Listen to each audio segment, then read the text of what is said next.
Hello everyone, welcome to नोजुकेशन।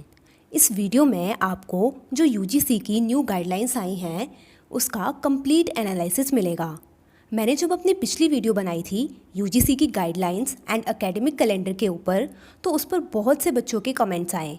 बहुत से बच्चे कंफ्यूज हैं, उन्हें गाइडलाइंस अच्छे से समझ नहीं आई हैं और कई बच्चों की और भी बहुत सारी क्वेरीज़ हैं जिनके बारे में गाइडलाइंस में मेंशन नहीं किया गया है।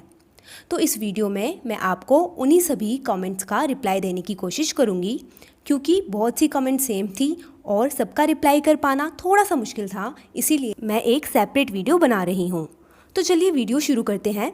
सबसे पहले मैं आपको इस पूरी पीडीएफ से गो थ्रू करवाऊंगी, जिससे आपकी आधी क्वेरीज ऐसे ही सॉल्व हो जाएंगी। तो चलिए देखते हैं। सबसे पहले इंट्रोडक्शन है, जिसमें बताया गया है कि किस तरह से कोरोना पैंडेमिक के चलते यूनिवर्सिटी की टीचिंग बैडली इफ़ेक्ट हुई है।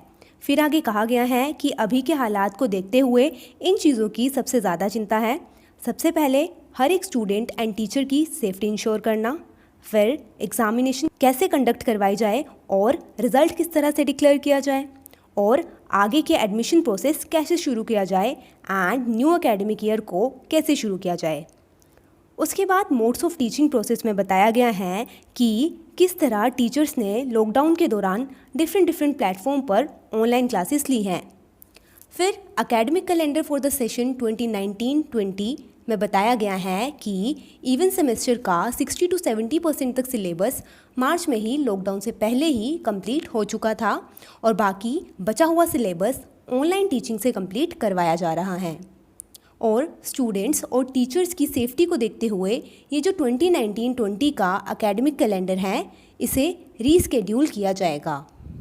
फिर मोड्स ऑफ एग्जामिनेशन में बताया गया है कि हर यूनिवर्सिटी के लिए ऑनलाइन पेपर ले पाना पॉसिबल नहीं है, क्योंकि यूनिवर्सिटी के पास इसके लिए रिसोर्सेज नहीं है और बाहर से कोई प्राइवेट एजेंसी भी हायर नहीं की जा सकती, क्योंकि एग्ज़ाम्स सिर्फ 1 या 2 नहीं बल्कि पूरे इंडिया की यूनिवर्सिटीज़ में कंडक्ट करवाने हैं।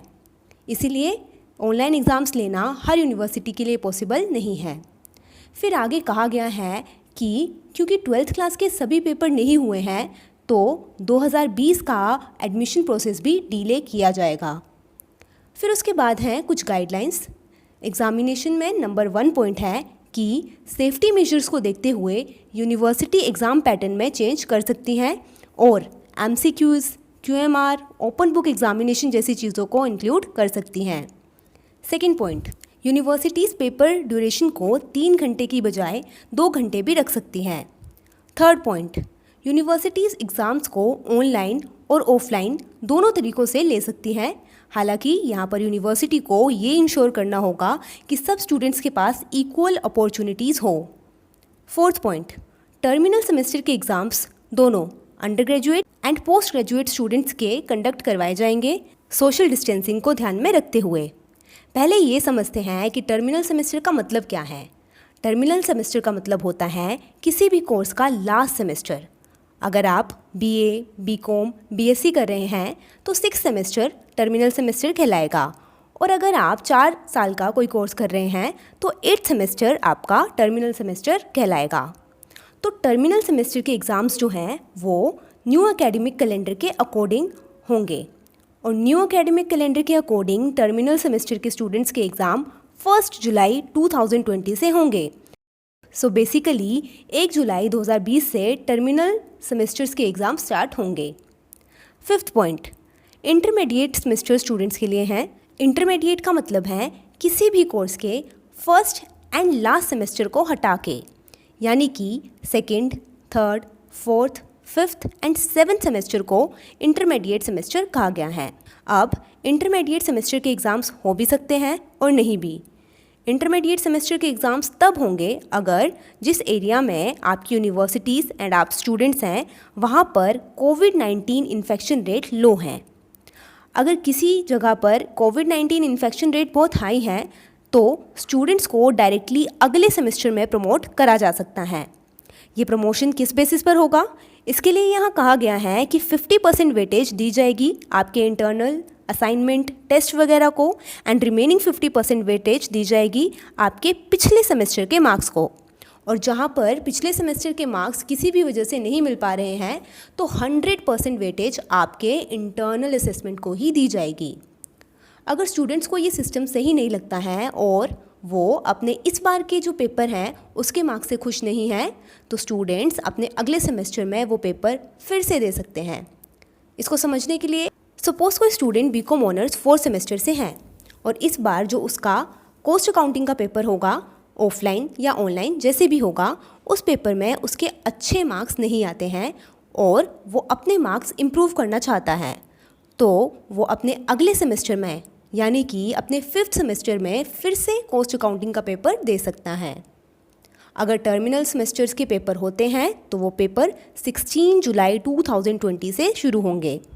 फिर 6th पॉइंट, 6 का फर्स्ट पॉइंट है कि जो स्टूडेंट अपने पिछले किसी सेमेस्टर में किसी भी सब्जेक्ट में फ़ेल हो गए थे या जिन्होंने पेपर ही नहीं दिया था, उन्हें डायरेक्टली इस सेमेस्टर में प्रमोट कर दिया जाएगा अगले सेमेस्टर के लिए, यानी कि उनका इस समय तो कोई पेपर नहीं होगा। हालांकि जैसे ही हालात बेहतर होंगे और अगली बार फिर पेपर होंगे तो उन स्टूडेंट्स का पेपर फिर से, जिस पेपर में वो पहले फेल हुए थे, वो पेपर फिर से लिया जाएगा। 6th का सेकंड पॉइंट, अगर ये जो अब पेपर होंगे इनमें आने वाले मार्क्स से कोई स्टूडेंट सेटिस्फाइड नहीं है तो उसे एक और मौका दिया जाएगा अगले सेमेस्टर में अपने मार्क्स इंप्रूव करने का। 7th पॉइंट, ये जो गाइडलाइंस हैं वो एक यूनिवर्सिटी के सभी कोर्सेज में अप्लाई होंगी। 8th पॉइंट, स्टूडेंट को एग्जामिनेशन के बारे में कम से कम 1 हफ्ते पहले बताना ज़रूरी है हर यूनिवर्सिटी के लिए। 9th पॉइंट, इस लॉकडाउन पीरियड में जो ऑनलाइन क्लासेस हुई हैं उनकी अटेंडेंस को काउंट किया जाएगा। 10th पॉइंट, जो स्टूडेंट्स प्रोजेक्ट या डिसर्टेशन पर वर्क कर रहे हैं उनके लिए यूनिवर्सिटीज़ खुद से स्ट्रेटजीज अडॉप्ट कर सकती हैं। 11th पॉइंट, जिनके प्रैक्टिकल एग्ज़ाम्स होने वाले हैं उनके एग्ज़ाम्स स्काइप जैसे ऐप्स के द्वारा हो सकते हैं एंड इंटरमीडिएट सेमेस्टर के स्टूडेंट्स के प्रैक्टिकल एग्ज़ाम्स बाद में भी कंडक्ट करवाए जा सकते हैं। 12th point, PhD MPhil students के एग्ज़ाम्स वीडियो कॉन्फ्रेंसिंग यानी कि स्काइप, माइक्रोसॉफ्ट टेक्नोलॉजी जैसे ऐप्स की मदद से कराए जा सकते हैं। 3rd point, MPhil PhD students जिन्होंने अपना डिसर्टेशन सबमिट नहीं किया था और अब लास्ट डेट एक्सपायर हो गई है तो उन्हें 6 मंथ्स और की रियायत दी गई है। 14th पॉइंट, हर यूनिवर्सिटी को एक कोविड-19 सेल बनाना होगा जो कि स्टूडेंट्स की प्रॉब्लम्स हैंडल करेगा। 15th पॉइंट, यूजीसी भी एक हेल्पलाइन एस्टैब्लिश करेगी स्टूडेंट्स की मदद के लिए। दोस्तों, अब देखते हैं कि एकेडमिक कैलेंडर क्या है। यह एकेडमिक कैलेंडर 2019-20 का है, यानी कि उनके लिए है जो पहले से ही कॉलेज में हैं। अच्छा, अब यहाँ एक बहुत इंपॉर्टेंट बात लिखी हुई है, the academic calendar is suggestive in nature.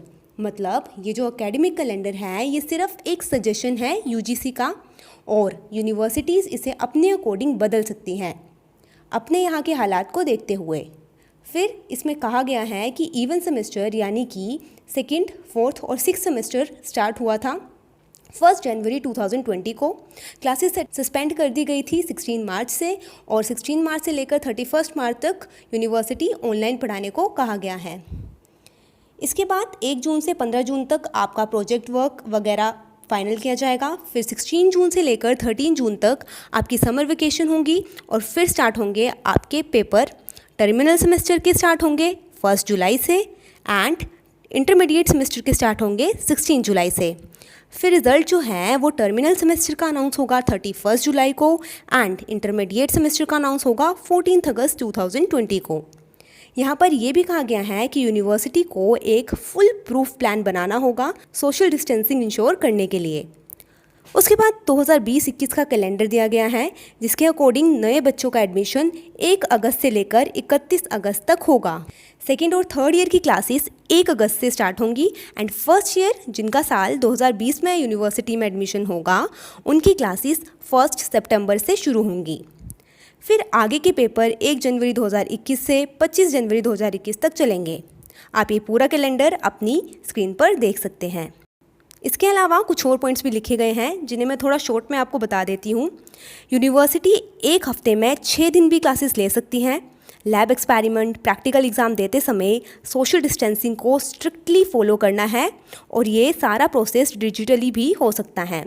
Science, engineering, technology background वाले स्टूडेंट्स के लिए एचआरडी मिनिस्टर के द्वारा दी गई लिंक से वर्चुअल लेबोरेटरीज़ की फैसिलिटीज़ भी ऑफ़र की गई हैं। यूनिवर्सिटीज़ सभी टीचर्स एंड स्टूडेंट्स की ट्रैवल हिस्ट्री का रिकॉर्ड भी अपने पास रख सकती हैं। फिर उसके बाद कहा गया है कि यूनिवर्सिटी इन गाइडलाइंस में अपने अकॉर्डिंग चेंजेस कर सकती हैं, और अगर यूनिवर्सिटीज़ को एडमिशन प्रोसेस में कोई भी दिक्कत आ रही है तो इन गाइडलाइंस को फॉलो ना करें, अपनी खुद की गाइडलाइंस भी बना सकती हैं। अगर यूनिवर्सिटी किसी ऐसी जगह पर है जहां गवर्नमेंट ने लोगों को इकट्ठा होने के लिए मना कर रखा है तो इन गाइडलाइंस को फॉलो ना किया जाए। तो दोस्तों, ये था एक कंप्लीट एनालिसिस इस पूरी पीडीएफ का। आई होप इस एनालिसिस से आपके मेजर डाउट्स क्लियर हो गए होंगे। स्टिल मैं कुछ 2-3 क्वेरीज़ का यहाँ पर आंसर करना चाहूँगी। क्वेरी नंबर 1, क्या यूजीसी की गाइडलाइन फॉलो करना कंपलसरी है, और क्या इंडिया की हर यूनिवर्सिटी के लिए यूजीसी की गाइडलाइंस अप्लाई होंगी?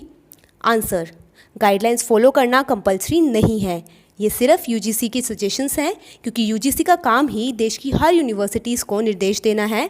तो अब आपका कॉलेज या यूनिवर्सिटी ये गाइडलाइंस फॉलो करेगा या नहीं करेगा, ये तो तभी पता चलेगा जब आपकी खुद की यूनिवर्सिटी की गाइडलाइंस आएंगी।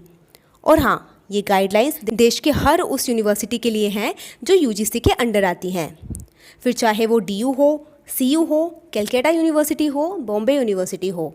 बट स्टिल अगर आपको डाउट है तो आप अपना कॉलेज यूजीसी के अंडर आता है या नहीं ये गूगल करके चेक कर सकते हैं। सेकंड क्वेरी, हमारे तो इंटरनल ही नहीं हुए तो हमें कैसे प्रमोट किया जाएगा? आंसर, जिनके इंटरनल नहीं हुए हैं उनके मोस्ट प्रोबेबली 30 मई तक इंटरनल हो जाएंगे।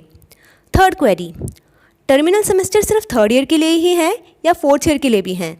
आंसर, टर्मिनल सेमेस्टर आपके कोर्स पर डिपेंड करता है। अगर आपका कोर्स 3 साल का है तो टर्मिनल सेमेस्टर मतलब 6th सेमेस्टर, एंड अगर आपका कोर्स 4 साल का है तो टर्मिनल सेमेस्टर मतलब 8th सेमेस्टर। फोर्थ क्वेरी, क्या ये guidelines engineering, pharmacy, BTech, BEd जैसे कोर्सेज के लिए भी हैं? आंसर, यस, ये गाइडलाइंस सबके लिए हैं, बट यूनिवर्सिटी को इन गाइडलाइंस को अपने अकॉर्डिंग चेंज करने का पूरा राइट है।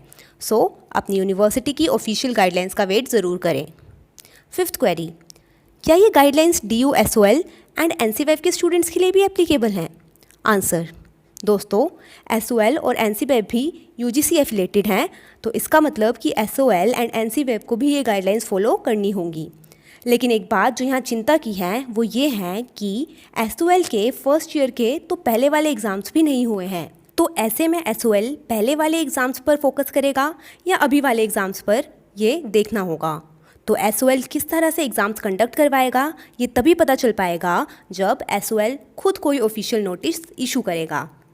लास्ट क्वेरी, हमारा एरिया रेड जोन में आता है, हमारे यहाँ कोविड इन्फेक्शन रेट बहुत हाई है, क्या हमारे एग्ज़ाम्स होंगे? आंसर, अगर आपका एरिया रेड जोन में आता है तो मतलब आपके यहाँ कोरोना केसेस बहुत ज़्यादा हैं, तो ऐसी थोड़ी सी पॉसिबिलिटी है कि आपके एग्ज़ाम्स शायद ना हो और आपको डायरेक्टली प्रमोट कर दिया जाए। लेकिन मैं आपको यहाँ पे यही सजेशन देना चाहूँगी कि आप पढ़ाई बिल्कुल ना छोड़ें, क्योंकि हर यूनिवर्सिटी पहले यही कोशिश करेगी कि एग्ज़ाम्स कैसे भी कंडक्ट करवाए जाएं। एग्ज़ाम्स नहीं होंगे इसकी पॉसिबिलिटी बहुत कम है। सो अपनी पढ़ाई मन लगाकर करें और अपने अपने रिस्पेक्टिव कॉलेजेस एंड यूनिवर्सिटीज़ की गाइडलाइंस आने का वेट करें। हो सकता है कि आपका कॉलेज ये वाली गाइडलाइंस फॉलो ना करके कोई और गाइडलाइंस फॉलो करे, या फिर इन्हीं गाइडलाइंस में कुछ नया ऐड कर दे या फिर कुछ हटा दे। दोस्तों, मैं उम्मीद करती हूँ कि इस वीडियो ने आपको काफ़ी हेल्प करी होगी आपके डाउट्स क्लियर करने में। अगर आपका स्टिल कोई डाउट है तो आप नोजुकेशन से इंस्टाग्राम पर जुड़कर अपने डाउट पूछ सकते हैं। इस वीडियो को बनाने में मुझे बहुत मेहनत लगी है, सो प्लीज़ वीडियो को लाइक कर दें और अपने सभी दोस्तों के साथ शेयर कर दें ताकि उनकी भी सारी कन्फ्यूजन दूर हो सके और उन्हें सही जानकारी मिल सके। और ऐसी ही और वीडियोस देखते रहने के लिए चैनल को सब्सक्राइब करके बेल आइकन ऑन कर दें।